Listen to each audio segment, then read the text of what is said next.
Welcome to the Community Pod. My name is Jaspreet. I'm your host. You can call me Jas. Today we have Libby from Birmingham Friends of Earth. We will be discussing about range of campaigns and we will be finding out work of Birmingham Friends of Earth. Hi Libby, please can you introduce yourself to our audience? Hi Jess, thank you for inviting me here today. I'm Libby, I'm the campaign support worker for Birmingham Friends of the Earth. We are so delighted you're here, Libby. Please can you tell us a little bit about your role at Birmingham Friends of Earth? Yeah, I've been doing my role now for 8 years. My role is really to facilitate volunteers to decide what issues we want to campaign on and how we campaign. And then I oversee the day-to-day running of campaigns, as well as doing a lot of campaigning myself. And I do a lot of training for volunteers as well. Wow, so the Birmingham Friends of Earth are a dedicated group of volunteers who are very passionate about the environment issues and making positive impact in the community. So Libby, can you please tell us about the work Birmingham Friends of Earth have done? Yep, so Birmingham Friends of the Earth is part of Friends of the Earth England, Wales and Northern Ireland, so we're the local volunteer group for Birmingham. But Friends of the Earth is actually an international network of environmental groups all over the world. And as the Birmingham local group, we've been running since 1973. And we're actually based in the city centre, and all the work that we do is down to dedicated volunteers. So we've had some of our volunteers have been around for 30 odd years, and we have people who've been around for 1 to 2 years. So we're quite a diverse organisation, and we campaign on a whole range of environmental issues. So air pollution and transport is one, waste and recycling. We do a lot on nature as well, and housing and planning. And it all depends on what are the important issues that we're facing as a community. So we do kind of run multiple campaigns at the same time. Campaigning is a powerful tool for creating social change and promoting decision makers to take action on important issues. Yeah. And what does your campaign work involve? Libby, can you tell us a little bit more about your campaign? Yeah, so at the moment, we're actually got 3 campaigns running.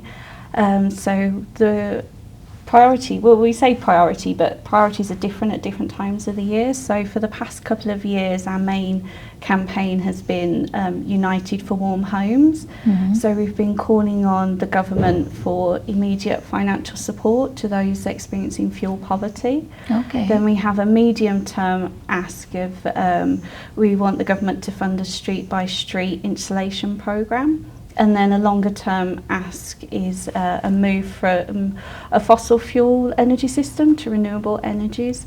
So we've done a lot in the community over the past couple of years. Yes, so you have done a lot. Yeah. So as well as that campaign, I think air pollution comes up quite a lot, and especially during my time at Birmingham Friends of the Earth, we've run a number of air pollution campaigns.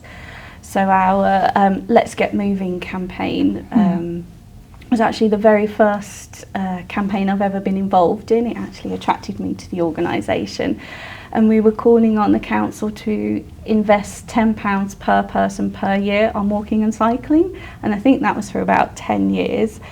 And what we wanted to show with that campaign is that we need to get people out of their cars, but we need the cycling infrastructure to enable that, because a lot of discussions we've had with people in the community and decision makers is the reason people are driving and not cycling is because they don't feel safe. Yeah.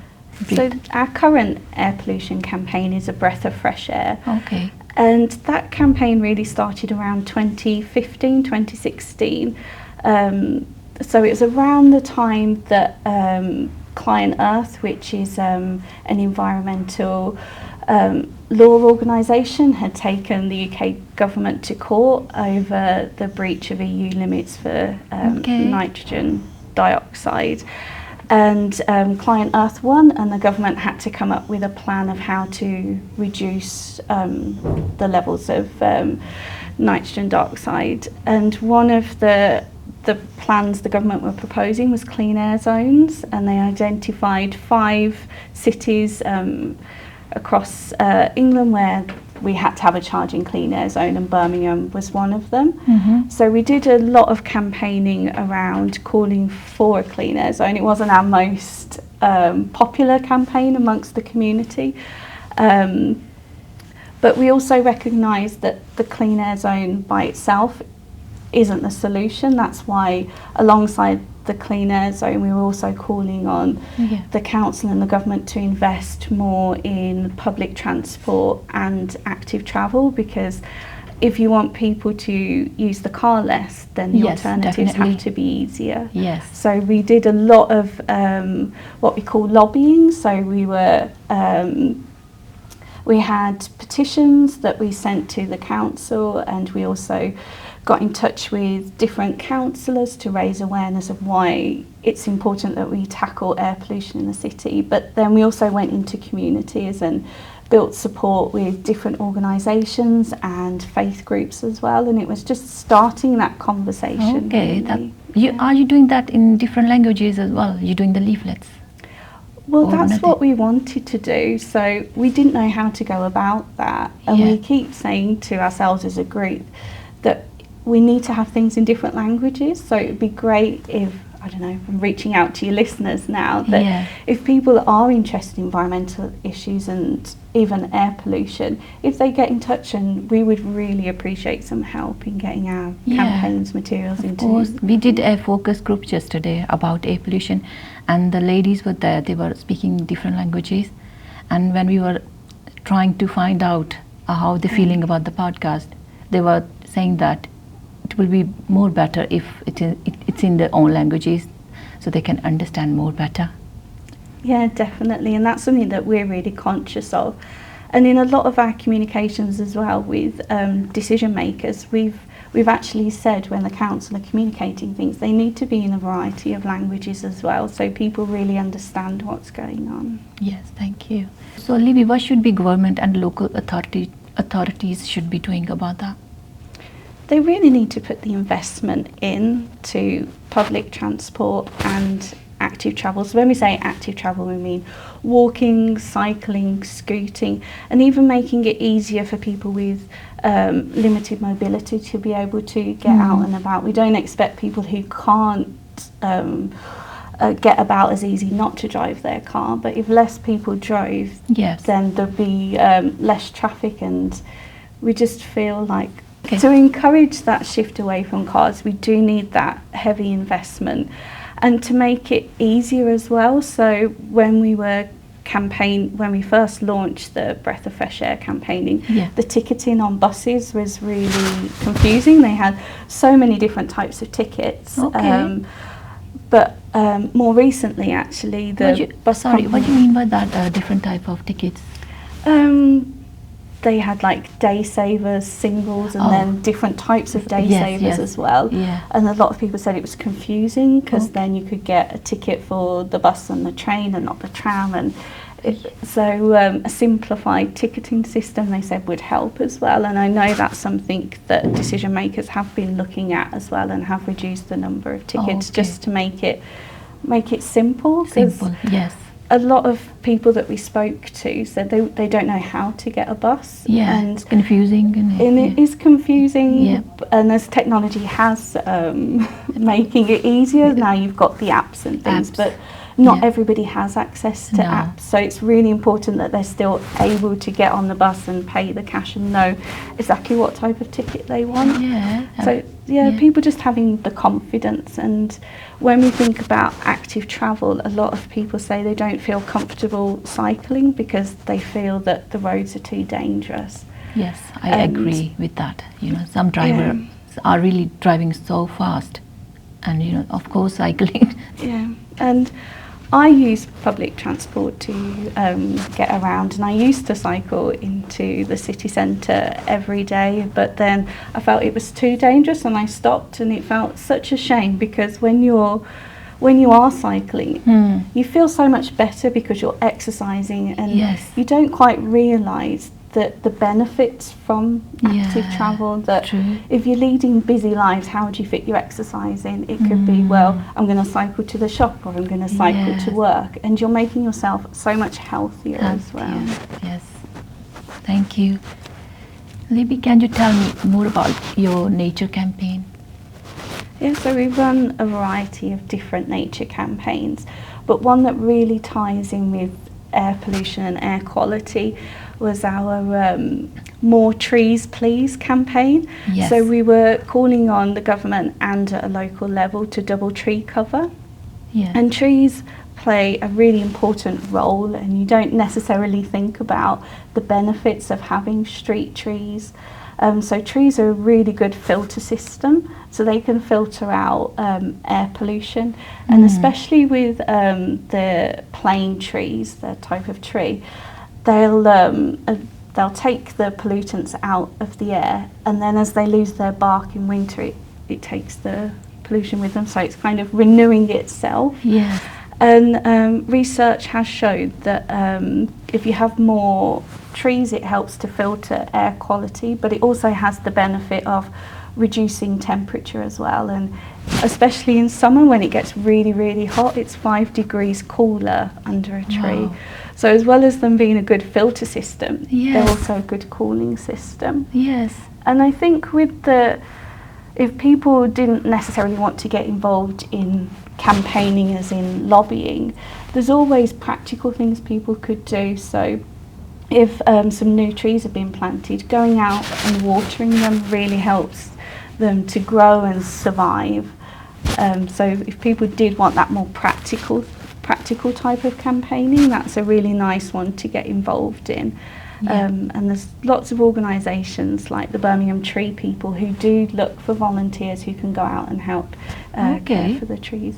This campaign is a great for the raising awareness and showing the importance of tree, and we should encourage the community to get involved in the tree planting, and so we can help create a healthier and more sustainable urban environment for current and future generation to enjoy. So Libby, are there any other issues which can link to air pollution?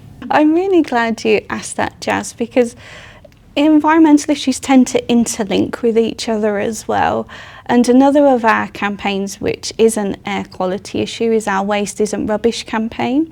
So we launched this a few years ago as well, back in 2015, 2016, and it was calling on Birmingham City Council for a greener and more sustainable waste system. Okay. So at the moment, all the materials that aren't recycled end up in the incinerator, so they're incinerated, and what that means is it's practically burnt.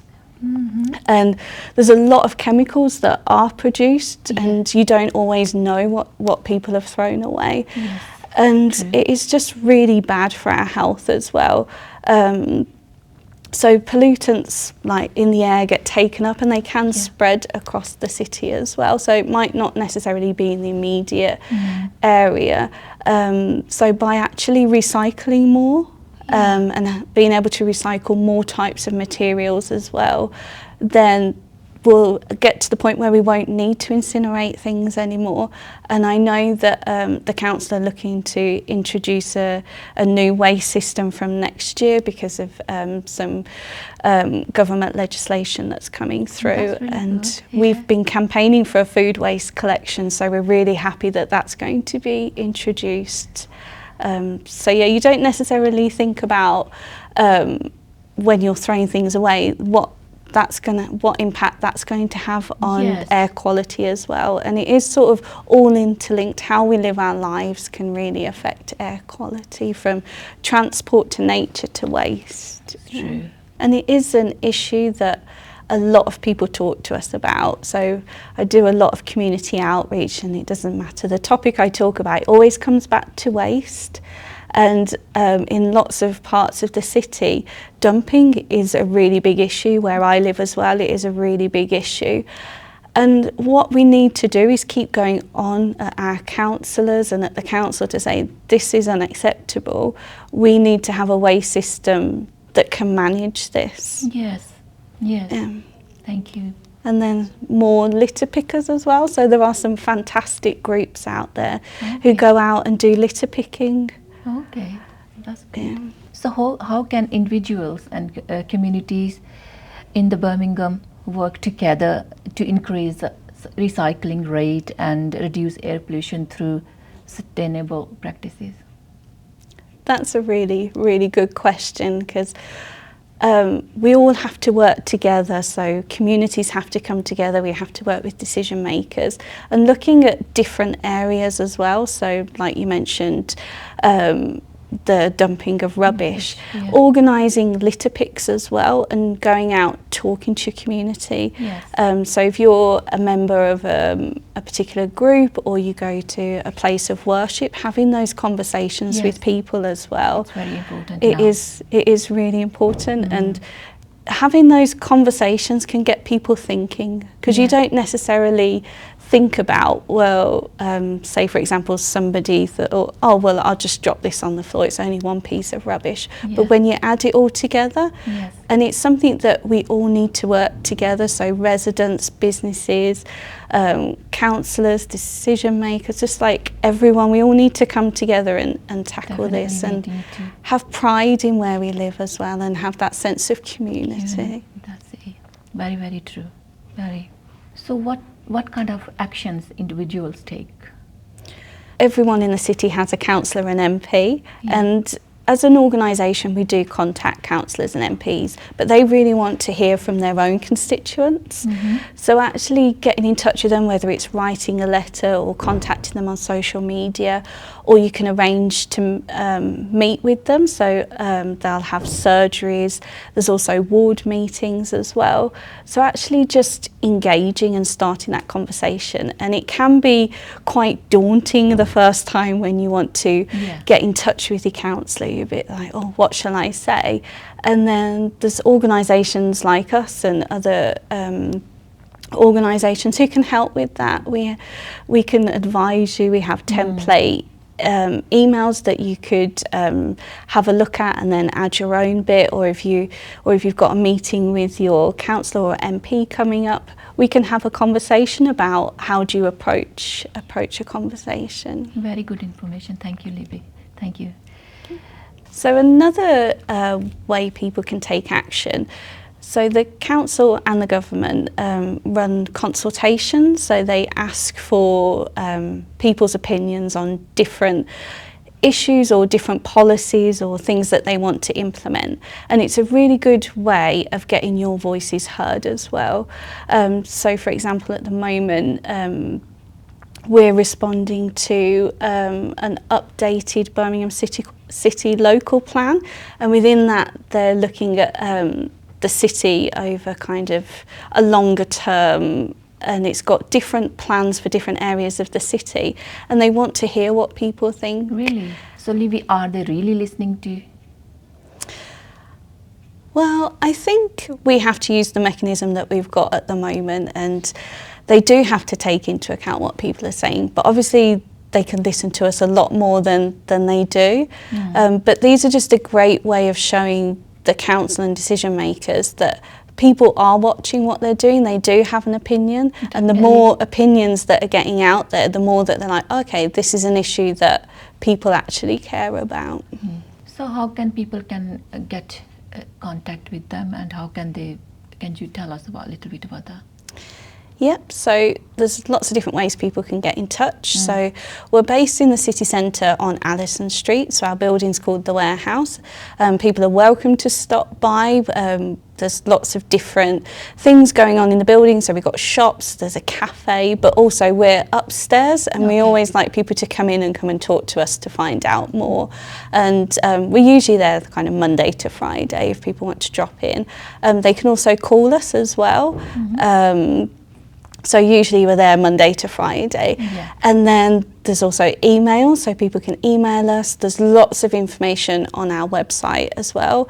We're also on social media, so we're on Twitter, Instagram and Facebook. You're everywhere. So yeah, we're everywhere. So there's a whole range of ways people can get in touch. So for those people who That's don't good. really do online, there's Yeah. in person or phone call.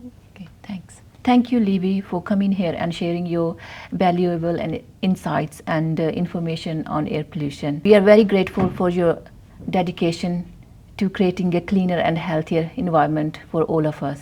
For our listeners to learn more and support Birmingham Friends of Earth, you can visit their website, as she said, or contact them on social media.